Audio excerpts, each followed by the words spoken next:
مانگی ڕەمەزانی پیرۆزە و هاوڵاتیان زەکات و سەرفترە دابەش دەکەن. ئەمەش دەبێتە هۆی زیاتر هاوکاری. مامۆستایەکی ئاینی ئەو دەخاتە ڕوو بوونی سندووقێکی تایبەتی زەکات لەسەر ئاستی هەرێمی کوردستان پێویستە چونکە لەو ڕێگەیەوە دەتوانرێت باشتر پاری زەکات کۆ بکرێتەوە بەسەر کەسانی پێویست و هەژاردا دابەش بکرێت.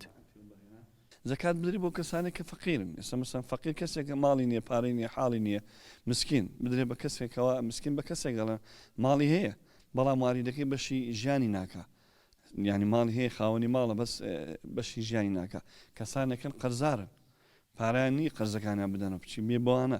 کەسانێکەیە کەەوە ئەنوێ ژیانیان دروستکەن کە مؤلفەتی قولوبی و کەسانێکن کە خۆی گەورە هیدایەت یاون. زۆر گرنگە ئەگەر هەبێت. بۆچی کاتێک کە زەکات و یارمەتی بۆ هەژاران و هەر جۆرە پشگیری و هاوکاریەکی دارایی کە ئەکرێ بچێتە ئەو سنووقەوە ئەوسا ئەتوانێت بەش وەکو شێوەیە لە سۆشیال. لە ڕووی ئابووریەوە ئابووریناسێکەوە دەخاتە ڕووبوونی ناوەندی تایبەت لە پێناو بەرژەوەندی گشتی بۆ کۆکردنەوەی پارەی زەکات و دواتر دابەشکردنی بە جۆرێک دەبێت خەڵکێکی زیاتر بەشدار بێت لە وەرگرتنی ئەمەش بۆ زیاتر خزمەتکردن دەبێت. کاتێک کەسێک پارەدارە بڕێک پارە ئەخاتە سنووقی زەکاتەوە لە سنووقی زەکاتەوە ئەچێتە لای ژمارەیەکی زۆر لە ماڵی نەدار. ئەو ماڵە نەدارانە ئایا جلوبەرجیان بۆ کراوە بە شێوەی بڵین دراوە پێیان وەکو بڵین کاش دراوە پێیان یاخود بە شێوەی خۆراک ئەمە شێوە جوڵەیە لە بازاڕا دروست دەکا.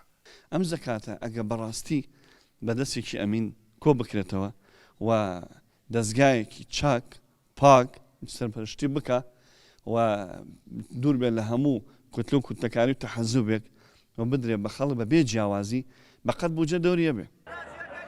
ساڵانە لەم کاتەدا خەڵک زەکات و سەرفترە دەبەخشنەوە بۆ وتەی مامۆستایانی ئاینی و ئابووریناسان بوونی سندوقێکی تایبەت بۆ کۆکردنەوەی پارەی زەکات و دواتریش بە شێوەی گونجاو و بەپێی پلان بەسەر هەژاران و کەسانی پێویست دابەش بکرێت دەبێتە هۆی کەمکردنەوەی ژمارەی هەژاران و بەهێزکردنی گیانی زیاتری برایەتی و هاوکاری. ئەحمەد ئیسماعیل گەلی کوردستان سلێمانی.